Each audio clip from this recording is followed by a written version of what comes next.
오늘은 부활의 증인들이라는 말씀으로 같이 하나님의 말씀을 상고하겠습니다. 오늘이 무슨 절로 우리가 지키죠? Happy Resurrection, Happy Easter라고 이렇게 우리 같이 이야기해요. 행복한 부활절입니다. 이런 부활의 기쁨이 우리 모두에게 같이 있기를 다시 한번 주의 이름으로 Happy Easter 같이 한번 예수 다시 사신 해피 레저렉션의 그런 부활의 기쁨이 우리 모두에게 있었으면 좋겠어요. 우리가 믿는 이 신앙, 기독교는 부활의 신앙입니다. 그 부활의 신앙을 여러분은 알고 계십니까? 그리고 그 부활의 신앙을 믿고 계십니까? 그러면 그 믿음이 나의 삶에 좀 사라지고 있는가? 라고 물으면 우리는 많이 뒤로 물러갈 수가 있습니다. 아는 것, 믿는 것, 행하는 것이 다 다르기 때문에 그렇습니다. 그러나 우리의 믿음은 행함으로 온전하게 되는 것이에요.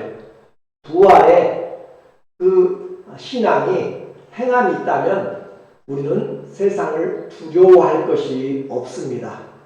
누가 사망 권세를 깨뜨린 그 힘을 어느 누가 두려워하지 않겠고, 또 사망 권세를 이겨버린 그 능력을 누가 부러워하지 않겠습니까? 죽음을 두려워하지 않는 이 부활의 믿음, 이 믿음이 있다면 우리는 세상을 이길 수가 있습니다. 그러나 이 믿음은 다른 것으로 주지 않고 성령 안에서 믿음으로 주는 것입니다. 이 믿음, 부활의 믿음은 누가 준다고요? 성령이 우리에게 주는 것이에요. 그래서 그 믿음이 세상을 이깁니다. 요한 1서 5장 4절에 보면 무릇 하나님께로부터 난 자마다 세상을 이기느니라. 세상을 이기는 승리는 이것이니 우리의 믿음이니라. 우리는 최소한 믿음을 가지면 옆집 사람을 이기고 또 다른 사람을 이기는 그런 수준이 아니고 세상을 이기는 사람들입니다. 무엇을 이긴다고요? 세상을 이겨요. 우리 절대 세상 못 이기죠. 돈으로도 못 이기고 건강으로도 못 이기고. 그러나 우리에게 이 주신 믿음이 분명하다면 우리는 세상의 마지막 권세, 세상의 최고 권세가 뭐냐면 죽음입니다. 그래서 우리는 말해요. 죽음 앞에 무엇이 없다고 그래요? 장사가 없어요. 할렐루야. 죽음 앞에 장사가 없어요. 그런데 그 죽음을 이겨낸 분이 바로 예수 그리스도고, 그 죽음을 완전히 무력화시켜버리고 다시는 죄의 권세가 역사하지 못하도록 우리에게 생명을 주신 분이 주님이기 때문에, 그래서 세상을 이기는 것은 다른 것이 아니라 이 부활의 믿음을 가지면 우리는 세상 최고의 권세를 깨뜨린 자들이 되었습니다. 적어도 저와 여러분은 세상의 가장 큰 권세, 이 죽음의 권세를 깨뜨린 자가 되었어요. 그러면 우리는 세상을 두려워할 필요가 없습니다. 세상 사람들이 두려워하는 것은 최고의 세상 권세, 죽음이 있기 때문에 그래요.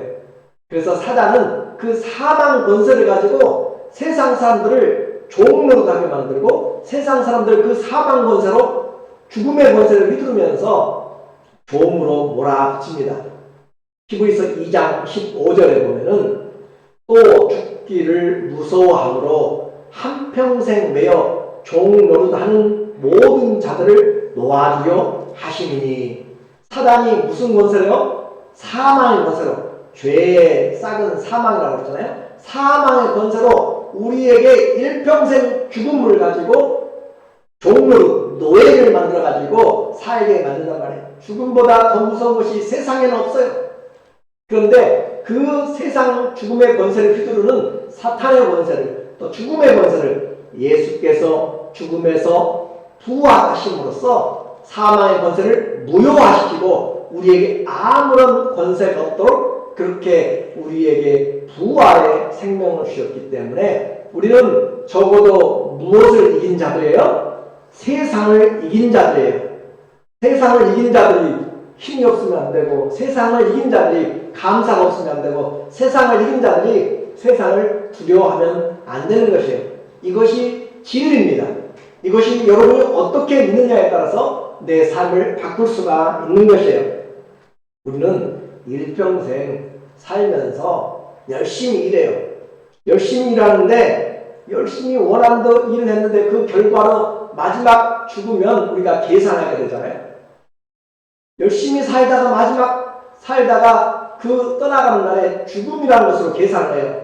죽음이라고 계산하는데 그 죄의 결과가 바로 죽음이다. 로마서 6장 23절에 죄의 싹은 사망이요. 일평생 여러분이 열심히 살았어요.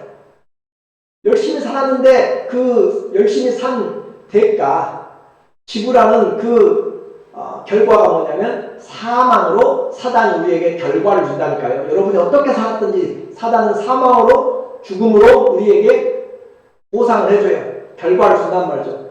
그러나 하나님의 은사는 그리스도 예수 우리 주 안에 있는 영생이니라.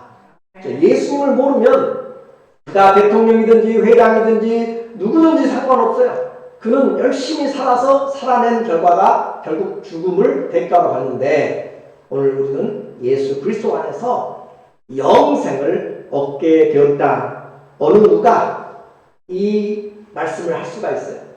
일평생 정말 열심히 자녀 키우고 열심히 일했고 남들에게 손가락질 받지 않게 살았는데 죽음의 결과를 받아들이고 죄의 결과로 죽음이라는 것을 맞이하게 될 때 억울하지 않겠어요? 죽음만이 아니라 죽음의 권세가 영원하게 불과 유황불의 권세로 우리를 영원한 형벌 가운데 그렇게 처하게 만들면 너무 억울하지 않겠어요? 그러나 하나님께서, 생명의 주님께서 죄와 사망의 법을 깨뜨리고 누구든지 살기 원하는 자, 누구든지 생명을 구하는 자들에게 생명의 길, 죄와 사망의 길에서 생명의 길에 예수 그리스도를 우리에게 보내주셨습니다. 우리 죄를 대신해서 십자가에서 우리를 대신해서 죽으심으로 더 이상 죄가 우리를 지배하지 않도록 죄의 값을 다 지불했어요. 죄의 값을 전부 다 지불했기 때문에 우리는 죽음의 권세에게 아무런 부담이 없습니다. 그리고 그 무덤에서 부활하여 주심으로 우리 죄가 다 사해졌음을 우리에게 알려주신 것이 부활입니다. 그럼 단순히 예수님 부활하셨다라는 의미가 아니라 부활했다는 의미가 뭐냐면 우리 죄가 전부 다 지불되었다. 우리 죄값이 전부 다 해결되었다라고 하는 것이에요. 이것이 주의 부활이고 이것이 구원입니다. 죽음의 공포는 생각보다 큽니다. 건강할 때는 알지 못해요. 아플 때는 더 가까이 다가오게 됩니다. 죽음의 공포는 내가 직접 겪는 것보다 옆에서 그 장면을 보고 있다면 더 안타까운 것입니다. 하나님의 어린 양 예수 그리스도께서 십자가에서 힘없이 허무하게 돌아가셨어요. 뿐만 아니라 주님이 십자가에서 내려지고 새로 판 굴에 묻혀서 장사 지낸 바가 되었습니다. 장사 지내고 나면 거기에 더 있을 사람이 없어요. 떠나가야 돼요. 더 이상 어떻게 할 수가 없기 때문입니다. 더 이상 붙잡을 수가 없는 것이 바로 장사되었다라고 하는 의미예요. 마태복음 27장 56절에 보니까 예수님이 돌아가시고 운명하시고 난 뒤에 요셉이 시체를 가져다가 깨끗한 세마포로 싸서 바위 속에 판 자기 새 무덤에 넣어두고 큰 돌을 굴려 무덤 문에 놓고 가니, 무덤 문을 덮었어요. 우리나라의 매장과는 다른 거죠. 거기 막달라 마리아와 다른 마리아가 무덤을 향하여 앉았더라. 무덤을 향하여 앉았지만 더 이상 있을 수가 없고 집으로 가게 됩니다. 그리고 곧 이어 찾아온 밤은 아무런 일이 없었던 것처럼 모든 것을 어둠 가운데로 다 집어삼켰습니다. 그리고 시간은 무심하게도 흘러가고 또 아침을 맞이하면서 아무런 일이 없었던 것처럼 사람들은 자기 일들로 분주합니다.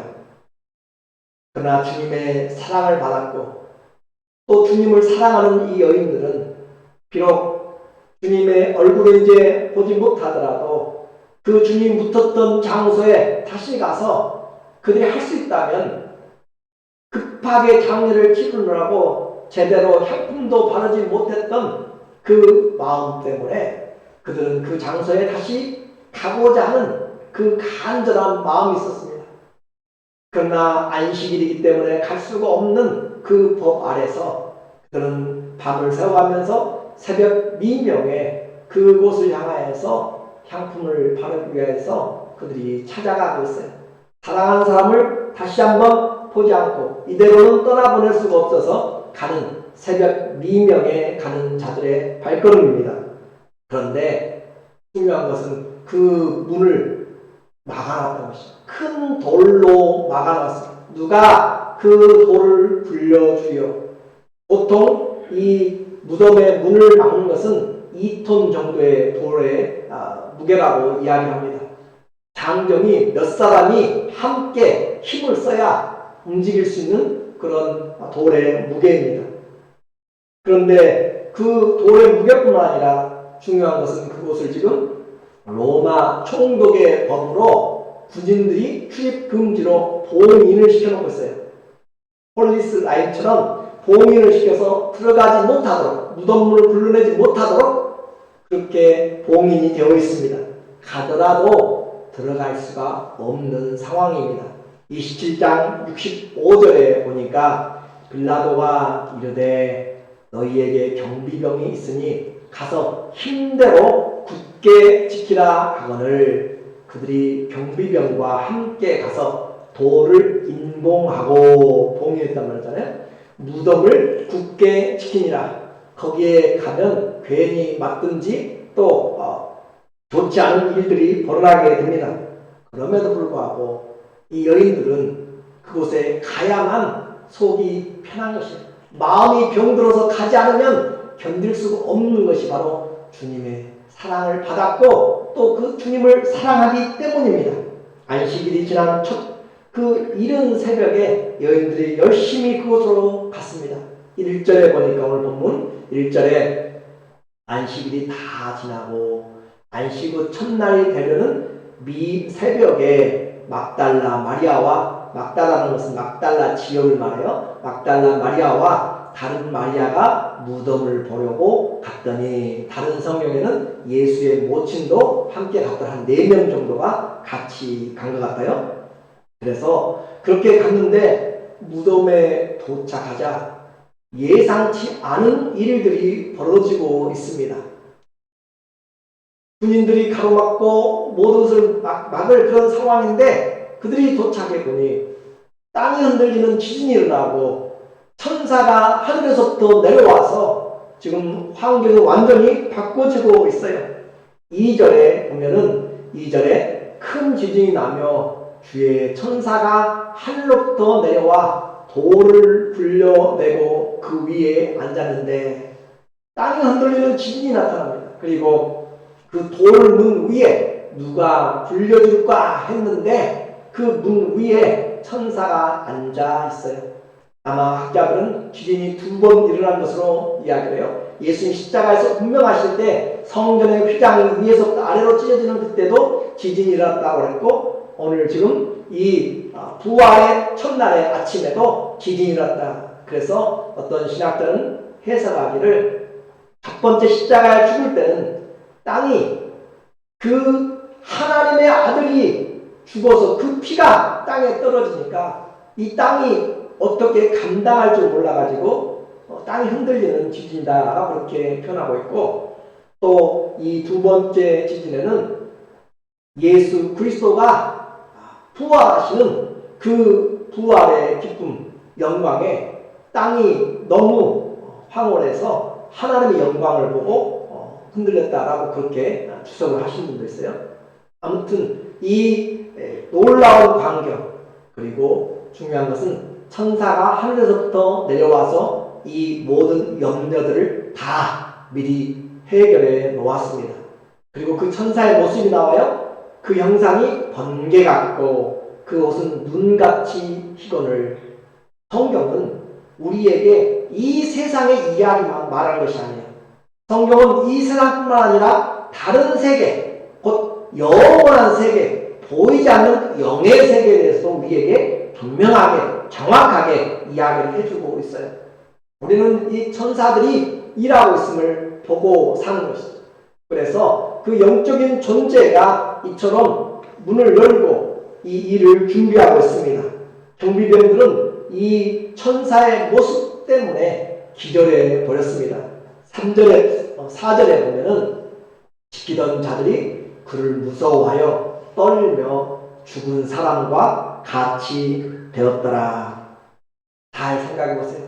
우리는 이 보이는 세상이 전부가 아니에요. 히브리서 11장 2절 이하에서는 하나님의 이 말씀으로 보이지 않는 것으로 모든 보이는 존재들이 있다라고 해요. 그러니까 보이지 않는 것으로부터 모든 것들이 만들어졌다라고 하는 것이죠. 자, 맨 처음에는 이 유리도 플라스틱도 보이지 않았어요. 그러니까 사람들이 머릿속에서 생각하고 만들어냈어요. 이 마이크도 맨 처음에는 존재하지 않았어요. 그런데 사람들이 생각을 해서 좀 더 편하게 말하고 들을 수 있도록 만들어냈어요. 머릿속에 있는 것은 보이지 않아요. 그렇죠? 그런 것처럼 하나님은 우리의 지혜를 뛰어넘는 말씀이신 하나님께서 그 말씀으로 보이는 세계를 창조하신 것이 바로 믿음으로 우리가 알게 된 것입니다. 이처럼 이것이 믿음이고, 이제 이 천사가 우리에게 말씀을 전하고 있는 것이에요. 메시지를 우리에게 보여주고 있습니다. 이 부활한 전령, 첫 번째 전령은 바로 천사였습니다. 천사의 메시지는 예수님이 무덤에서, 죽음에서 살아나셨다. 5절에 보니까 천사의 증언이에요. 천사가 여자들에게 말하여 이르되 너희는 무서워하지 말라. 십자가에 못 박히신 예수를 너희가 찾는 줄을 내가 아노라. 그가 여기 계시지 않고 그가 말씀하신 대로 살아나셨느니라. 와서 그가 누우셨던 곳을 보라. 이 기진을 하고 정말 놀라운 영적인 그런 천사의 존재가 보이는 사람의 모습으로 이제 나타난 것이죠. 그러면서 그가 하는 메시지는 십자가에 못 박히신 예수님, 그분이 살아나셔서 지금 이 자리에 없다라고 하는 것이고, 그가 말씀하신 대로 예수님은, 우리는 예수님의 마지막 여정을 보았어요. 저 북쪽에 있는 가이사랴 빌립보에서부터 예루살렘으로 마지막 여정을 하면서 인자가 대제사장들과 세관들에게 넘겨주고 십자가에 죽고 제3일 만에 살아나리라 라고 한 것을 가이사랴 빌립보에서 이야기하고, 또 갈릴리 이스라엘 중부인 갈릴리에서 이야기하고, 또 여리고를 지나가면서 예루살렘을 향하는 길목에서 예수님이 3번씩이나 죽음에서 부활한다 라고 이야기했죠. 그 말입니다. 그가 말씀하신 대로 살아나셨느니라. 와서 그가 누우셨던 것을 보라. 와서 보라 라고 그렇게 이야기해요. 예수 그리스도의 이 모습은 바로 주님이 죽음을 우리에게 구체적으로 무덤을 통하여서 살아났다고, 죽음에 살아난 것을 말합니다. 빈 무덤의 증거입니다. 지금도 세상에 많은 종교들은 그 종교의 창시자들의 죽음을 기념하고 성지화시켰습니다. 그래서 그 종교의 지도자들, 석가모니는 인도의 쿠시나가라에서 인멸했다고 그래요. 인멸. 말 그대로 그들은 멸망으로 들어간 거잖아요. 인도의 쿠시나가라에 했는데 그곳에서 죽자 그들은 불교에서는 화장을 하게 되죠. 화장을 하게 되는데 요즘처럼 화장을 다 해서 완전히 그렇게 하는 가루로 만든 것이 아니라 당시의 화장은 뼈까지만 살만 그렇게 없애는 겁니다. 그렇게 해서 뼈는 각각 항아리에 보존하게 되는 화장법이에요. 그렇게 해서 이 석가모니의 그 뼈들을 모아서 왕과 또 귀족들이 분배해서 8나라로 흩어집니다. 그래서 그곳에 봉탑을 세워서 그곳에서 각각 무덤을 가지고 기리는 그런 그 탑을 세워서 봉양하게 되죠. 또 공자는 자기의 고향 중국 산동성 칠푸에 지금도 공림이라고 하는 그곳에 그 이름으로 묘가 있고, 그리고 또 뿐만 아니라 가장 그 마호메트 사우디아라비아의 메카에서 이슬람의 창시자 마호멧은 그의 죽음의 시체가 바로 이곳에 무덤으로 있다. 나중에 승천했다고 하는데 그것은 무덤 그대로 있는 거죠. 이때 이 종교의 창시자들은 죽음이라고 하는 이 죄의 결과가 뭐라고 했어요? 죄의 결과가 죽음, 사망이라고 했잖아요. 그 사망의 결과, 사망이 그 사망의 아래서 썩어짐을 그대로 지금도 기념하고 그것을 숭배하고 있다라고 하는 것이에요. 그래서 죄의 결과인 사망, 그 사망 아래서 썩어짐을 가지고 지금도 그것을 숭배하고 있는 것은 얼마나 안타까운지 모릅니다. 그러나 우리의 이 신앙은, 기독교의 신앙은 예수 그리스도의 그 묻혔던 그 무덤은 빈 무덤으로 되어 있습니다. 아무것도 있지 않고 더 이상 우리에게 예수 그리스도의 그 무덤은 의미가 없습니다. 그리고 천사는 이제 부활의 메시지를 전하고 있습니다. 7절에 보면은 7절에 또 빨리 가서 그의 제자들에게 이르되 그가 죽은 자 가운데서 살아나셨고 너희보다 먼저 갈릴리로 가시나니 거기서 너희가 배우리라 하라. 보라 내가 너희에게 일렀느니라 하거늘. 여자들에게 지금 천사가 이야기하고 있어요. 예수님이 살아나셨다. 무덤을 봐라. 그리고 또 가서 그것을 제자들에게 증거해라. 뿐만 아니라 살아나신 예수님이 갈릴리에서 너희를 만날 것이다 라고 그렇게 너희는 가서 갈릴리에서 예수 그리스도를 만나라 라고 그렇게 말씀을 하고 있습니다. 이 중요한 부활의 메시지 우리는 잘 생각해 보세요. 첫 번째 메시지는 바로 이 천사로부터 왔습니다. 그러나 이 부활의 메시지를 하나님은 더 이상 천사들로 말미암아 증거하도록 하지 않습니다. 그 천사들로 하지 않고 천사들이 증거하면 군병들도 기절하고 까무라치는데 가서 천사들이 증거하면 이 지상에 있는 사람들 얼마나 빨리 믿겠어요. 가서. 그런데 하나님은 그런 방법을 하지 않습니다. 여러분 의아할지 모르지만 이와 같이 하나님은 부활의 증인들은 더 이상 천사들이 아니고 하나님의 자녀들, 성령을 받은 하나님의 자녀들에게 부활의 증인이 되도록 그렇게 이야기하셨습니다. 부활의 증인은 성령으로 예수님을 믿는 자들이 할 수가 있습니다.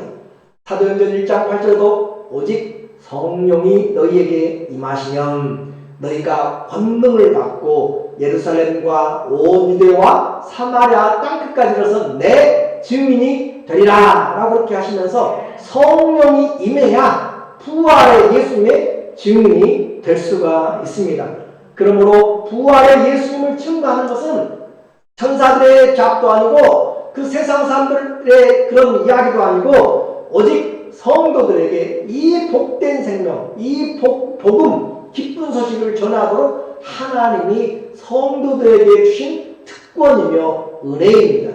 내가 부활의 예수님을 증거한다는 것은 성령이 내 안에 부활의 예수님의 믿음을 주셨다라고 하는 것이에요. 그래서 성령 받은 자만 뭐 할 수 있어요? 부활의 예수님을 전할 수가 있습니다. 내가 부활의 예수님을 전한다는 것은 내가 누구라는 말이에요? 이제 하나님의 자녀가 되었음을 성령이 증거해 주시는 것이에요. 그래서 천사들에게 맡기지 않고 미련하게 보는 것 같은데 이 전도의 방법으로 누구에게요? 하나님의 자녀들만, 성령 받은 자들만 바로 예수 그리스도의 부활을 증거하게 하셨으니 저와 여러분이 주 예수를 증거하는 것이 하나님 앞에 얼마나 큰 감사이며 영광이고 특권인지를 우리가 알아야 됩니다. 천사들도 원하는 것이었어요. 베드로전서 1장 12절에 보면은 이것은 예수 그리스도의 구원의 메시지, 구원자이신 예수님을 말합니다. 이것은 하늘로부터 보내신 성령을 힘입어 복음을 전하는 자들로 이제 너희들에게 알린 것이요. 이 제자들이 알렸어요. 천사들도 살펴보기를 원하는 것이라. 천사들도 이 구원의 복음, 예수 그리스도의 이 메시지, 이것을 그들도 살펴보기를 원하고 그들도 거기에 동참하기를 원하지만 그들은 할 수가 없는 것입니다. 오직 하나님의 자녀들만, 성령으로 하나님의 자녀들만 이 생명의 주, 부활의 주님을 증거할 수가 있어서 가장 뛰어나다고 알려진 헤븐리 빙이라고 이야기하는 천사들도 이와 같이 살펴보기를 원하는, 도대체 사람들이 누구이기 때문에 주님이 저처럼 사람들을 사랑하십니까? 도대체 사람의 아들들이 무엇이기에 하나님이 저들을 저렇게 사랑하셔서 하나님의 아들까지 내어주시면서 그들을 사랑하십니까? 라고 천사들의 부러움과 질투까지 받아내는 바로 우리가 하나님의 아들, 딸로 되어져 있는 것입니다.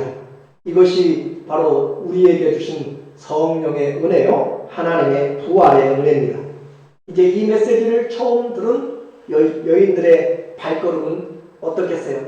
바쁩니다. 그 발걸음이 얼마나 분주한지 몰라요. 도대체 무슨 일이 일어나고 있는지 이해가 되지 않지만 분명한 것은 뭐예요? 예수님이 죽음에서 부활했다라고 하는 것은 확실한 것입니다.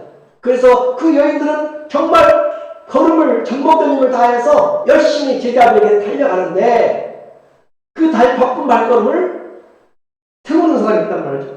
그렇게 달려가는 이 모습, 저는 여기가 바로 8절을 보세요. 8절을 보면서 그 여자들이 무서움과 큰 기쁨으로, 이 무서움 뭐예요? 이 천사의 나타남과 이 지금 되어지고 있는 지진과 이 모든 것들을 통하여서 기이한 일의 무서움이잖아요. 정말 생명의 공포가 아니라 놀라운 일에 대한 무서움과 큰 기쁨으로 빨리 무덤을 떠나 제자들에게 알리려고 뭐하고 있어요? 달려가고 있을 때, 달려가고 있을 때, 저는 이것이 기독교의 특징이고 기독교의 우리의 능력이라고 이야기를 하고 싶어요. 오늘 그들이 올라갈 때 그 예수 그리스도가 묻혀 계시고 장사되신 그 무덤에 올라갈 때 여자들은 두렵고 떨었습니다. 슬픔으로 가득 찼어요. 사랑하는 주님이 돌아가셨기 때문에 어떻게 할 수가 없어요. 그런데 그곳에서 부활의 예수님의 말씀을 듣고 그리고 그들에게 부활의 메시지를 전하라고 할 때 그들이 무덤을 떠날 때는 그들의 마음이 슬픔에서 기쁨으로 그들의 마음이 그 세상에서 감당할 수 없는, 형용할 수 없는 그런 감격으로 가득 차서 정말 내려오는 복음은 슬픈 자들이 기쁨으로, 죽음이 생명으로, 낙심이 소망으로 바뀌는 것이 바로 기독교의 복음입니다. 오늘 우리는 이와 같이 예수 그리스도 앞에 나오면 부활의 주님으로 인하여서 우리의 진정한 삶의 능력이, 운명이 바꿔지는 것이에요. 삶의 내용이 바꿔지는 것이에요. 부활의 예수를 만나는 그 여자들의 올라가는 길과 내려오는 길을 잊지 마십시오. 여러분이 믿음이 떨어졌을 때 부활의 주님을 만나십시오. 부활의 주님을 기억하십시오. 그러면 우리 안에 모든 걱정과 슬픔이 떨어져 나가고 오직 우리에게 가득 찬 환희와 감격할 수 없는 그 기쁨과 이 기쁜 소식을 어떻게 알릴까라고 하고 그렇게 달려간다고 했어요. 이것이 감사요. 그 발걸음은 능력입니다. 그 발걸음은 축복입니다. 그 발걸음은 하나님 앞에 사명입니다. 예수 그리스도의 부활은 우리의 인생을 바꾸고 우리의 삶의 목적을 바꾸고 또 우리의 모든 고난이 영광으로 바뀌는 것을 우리에게 말씀해 줍니다. 세상에서 이 부활의 복음을 전하기 위해서 달려가는 여자들, 이 여인들의 발걸음보다 더 중요한 발걸음이 있겠습니까? 한번 생각해보세요. 이 죽음의 권세를, 세상의 최고의 권세를 깨뜨려버린 이 부활의 복음을 가지고 지금 달려가는 여자들의 이 발걸음보다 더 가치 있는, 더 중요한, 더 바쁜 일이 있겠느냐라고 하는 것이, 우리가 받은 예수 그리스도의 부활의 그 믿음은 세상 어느 것과도 비교되지 않는 최고의 복된 소식, 복음이고 최고의 능력이 됩니다. 사랑 권세를 깨뜨린 여러분입니다. 그리고 이와 같이 달려가는데 이들의 발걸음을 잡는 이가 있다니까요. 그 바쁜 발걸음을 잡는 이, 바로 예수 그리스도가 그들을 잡습니다. 9절에 보니까 예수께서 그들을 만나 이르시되 평안하냐 하시거늘 여자들이 나아가 그 발을 붙잡고 경배하니, 이에 예수께서 이르시되 무서워하지 말라. 가서 내 형제들에게 갈릴리로 가라 하라. 거기서 나를 보리라. 자, 이제는 천사들에게 그냥 들었어요. 그들의 눈으로 보지 못했습니다. 빈 무덤만 보았어요. 그런데 이제 그 다른 사람도 들은 것뿐만 아니라 이제는 누구를 봐요? 부활의 당사자를 보고 있는 것입니다. 부활하신 예수님을 그들이 눈으로 보고 그 예수님의 말씀 귀로 듣고 손으로 발을 만져서 그분 앞에 경배하는 것입니다. 증인은 그냥 되는 것이 아니라 이것이 반드시 되어졌다라고 하는 생명을 걸고 하는 것이 증인이고, 그 동일한 어원이 순교입니다. 그러니까 순교라고 하는 것은 증인을 말하는 것입니다. 눈에 무엇이 들어와도 나는 분명히 이 말씀이 사실인 것을 증언한다 라고 하는 것입니다. 생명을 걸고, 이와 같이 이제 이들은 부활을 말로만 전해드린 것이 아니라 부활의 주님을 직접 만나고 직접 만지고 그분으로부터 말씀을 들었습니다. 예수님의 부활은 지어낸 상상이 아니고 역사적인 사실이고 오늘 우리에게도 전해진 것입니다. 그래서 진리입니다.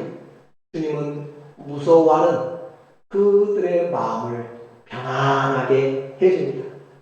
부활한 주님의 메시지는 동일합니다. 무서워하지 말라. 내 형제들에게 갈릴리로 가라.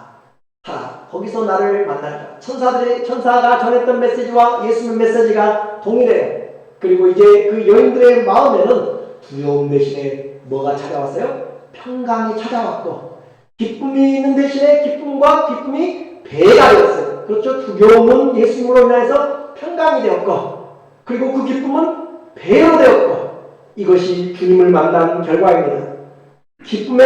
큰 기쁨의 좋은 소식, 기독교의 표지가 무엇인가? 큰 기쁨입니다. 평안입니다. 이것이 바로 우리가 믿는 신앙입니다. 이 여자들만 부활의 주님을 본 것이 아니에요. 고린도전서 15장 4절에 이하에 보니까 장사 지낸 바 되었다가 성경대로 사흘 만에 다시 살아나사 게바 베드로에게 보이신 후에 12 제자에게와 그 후에 500여 형제에게 일시에 보이셨나니 그 중에 지금까지 대다수는 살아있고 어떤 사람은 잠들었으며 죽었다고 표현하지 않잖아요. 잠들었다고 이야기를 해요. 그 후에 야고보에게 보이셨으며 그 후에 모든 사도에게와 맨 나중에 만삭되지 못하여 난 자 같은 내게도 보이셨느니라. 예수 그리스도의 부활은 한두 명의 본 것으로 이야기한 것이 아니에요. 예수 그리스도의 부활을 증거한 그 당시에 수백 명의 사람들을 보았고, 이 성경을 쓰는 그 당시에 AD 70년경에 이 성경을 쓸 당시에 그 본 사람들이 태반이 살아있는 당시에 거짓말할 수가 없는 예수 그리스도의 부활입니다. 기독교의 신앙은 사람들을 착하게 만드는 교화하거나 또 세상을 잘 살도록 하는 그런 성공을 가르치는 것이 아니라 부활의 생명을 우리에게 주는 것입니다. 우리에게 예수님의 생명을 주는 것이에요. 이제 결론입니다. 예수 그리스도의 부활은 2000년 전에 지나간 사건이 아니라 지금 우리 삶의 부활의 생명으로 함께 하십니다. 그래서 베드로는 이것이 너무 기뻐요. 이 예수 그리스도를 믿는 것이 너무 감사해요. 그래서 핍박을 받고 있어요. 그 앞으로 더 큰 핍박이 기다리고 있는데 그들에게 편지를 쓰면서 입을 열어서 찬양하면서 그 예수 그리스도의 생명을 찬양해요. 베드로전서 1장 3절에 보니까 찬송하리로다 우리 주 예수 그리스도의 아버지 하나님이 그 많으신 긍휼대로 예수 그리스도의 죽은 자 가운데서 부활하심으로 말미암아 우리를 거듭나게 하사 무엇이 있게 하셨으니 산 소망이 있게 하셨으니 예수의 부활 때문에 우리가 소망이 있는 것입니다. 아멘. 예수의 부활 없으면 우리 소망이 없어요. 예수의 부활은 우리에게 죽어있는 소망이 아니고 지나간 소망이 아니고 살아있는 소망입니다. 아멘. 더 커지는 소망이에요. 썩지 않습니다. 더럽지 않습니다. 쇠하지 않는 기업을 있게 하시나니 곧 너희를 위하여 하늘에 간직하신 산 소망입니다. 죽음에서 부활하신 예수님은 혼자만 부활한 생명으로 사는 것이 아니라 믿는 우리에게도 부활의 생명을 주셨고 영원한 소망을 주셔서 우리는 죽지 않습니다. 우리는 성도들은 예수님 안에서 잠자는 것이에요. 지금 우리가 육신적으로 죽어간다라고 하는 것은 이 세상에서 보았던 이 아담의 그 씨로 말미암는 죄의 삭시지 우리는 오늘 네가 나와 함께 낙원에 있으리라.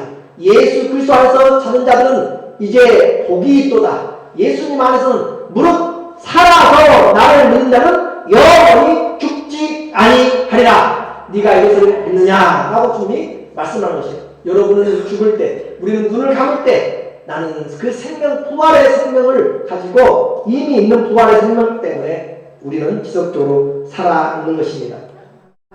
우리는 예수님의 부활을 직접 봤어요? 안 봤어요? 안 봤어요. 우리만 안 본 것이 아니라 이 예수님 초대교회 당시에 지나고 나서는 예수님 본 사람들이 거의 없습니다. 그런데도 불구하고 그들의 믿음이 식어지지 않습니다. 예수 그리스도의 이 복음의 말씀은 끝까지 진행됩니다. 우리는 예수님의 부활을 보지 않았지만 부활의 증인들이 전해주고 부활의 증인들이 이 말씀을 전해준 것을 우리는 보면서 우리의 믿음이 굳건해집니다. 그리고 그들의 발걸음과 같이 우리의 발걸음은 기쁨이 있고 우리의 마음속에 평강이 있습니다. 왜 그래요? 그 부활의 주님이 우리 안에서 그 생명을 증거해 주기 때문에 그렇습니다. 베드로전서 1장 8절에 보면은 한번 같이 읽어볼까요? 예수를 너희가 어떻게 했어요? 보지 못하였으나 사랑하는도다. 이제도 보지 못하나 믿고 말할 수 없는 영광스러운 즐거움으로 기뻐하니. 그러니까 사도 베드로를 봤지만 베드로의 편지를 받고 있는 흩어진 12지파의 사람들은 예수 그리스도를 보지도 못했어요. 그런데도 불구하고 보지 못했지만 사랑하고 있어요. 그 보지 못했지만 믿고 있어요. 그리고 그 믿음의 결과로 그들의 마음 가운데 영광스러운 즐거움으로 기뻐하니. 오늘 사랑하는 성도 여러분, 우리도 보지 못했어요. 그렇지만 우리는 이 예수 그리스도의 그 부활의 사건을 하나도 의심하지 않습니다. 왜냐하면 성령이 우리 안에서 예수의 부활의 생명을 주었기 때문에 그렇습니다. 우리를 그리고 그 부활의 증인으로 불렀습니다. 우리는 예수 그리스도를 믿는 믿음으로 오늘 이 세상을 사랑하는 자들로 이 자리에 세워진 것입니다. 주 예수 그리스도를 믿음으로 우리의 마음 가운데 강같은 평화가 있으니까 주 예수 그리스도를 믿음으로 내 안에 말할 수 없는 기쁨과 즐거움이 있으니까 주 예수 그리스도를 믿음으로 어둠이 걷히고 소망의 산 소망이 더 풍성합니까? 부활 여러분이 아십니까? 부활 우리가 믿습니까? 그렇다면 그 부활의 믿음을 오늘 내가 삶으로 내 안에 여인들이 가졌던 그보다 더 큰 영광의 기쁨과 산 소망이 우리들 모두에게 있기를 예수님의 이름으로 축원합니다.